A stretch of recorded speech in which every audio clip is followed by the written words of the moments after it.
The common types of written communication in the public service. First of all, the four main types of written communication in the public service that will be discussed are the minute paper, the circular, the memorandum, and the letter.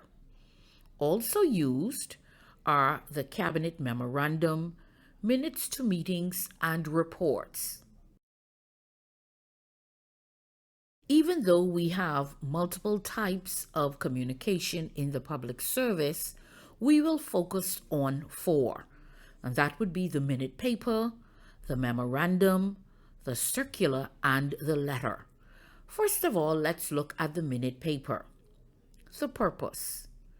The minute is the basic form of intra-ministerial, intra-department communication. It is used for communication between officers who share the same file. That means it is an internal document. The minute paper is used to ask for or give advice, information, instructions, guidance, or directives on a particular matter. It is used to make suggestions, recommendations, or propose a course of action on a matter and authorize a course of action. The original minute, the format. The original minute is typed on a minute paper. That means at the very top, you would have the words minute paper. Minutes are sent to offices and not individuals. This means a minute is sent to the function or title of the officer. For example, FAS and in bracket Brown. This comes before the reference title. When an officer receives a minute, he or she should indicate by drawing a line through the heading indicating his office. For example, FAS Sims will initial the cancelled heading and date the same. And we will look at an example later on.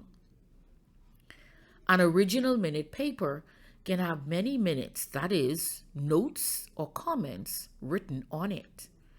Each minute is identified by a letter which is circled.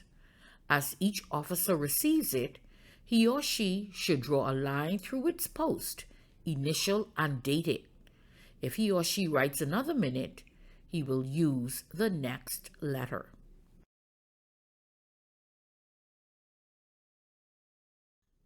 Writing a minute paper. Here are some things to remember. A minute is sent to an office. For example, PS.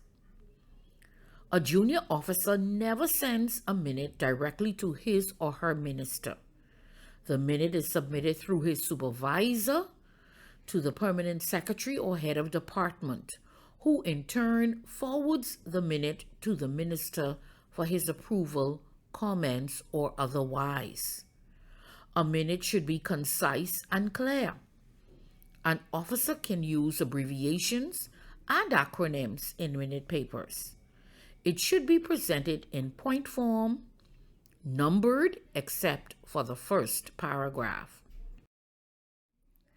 The minute paper should have a topic which should be underlined to separate it from the rest of the minute. The first paragraph tells specifically what matter is being discussed in the minute. The body holds supporting information in sequential logic.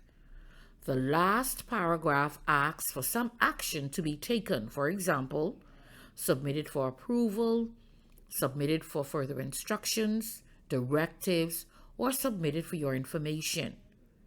The sender of the minute signs, his or her title follows.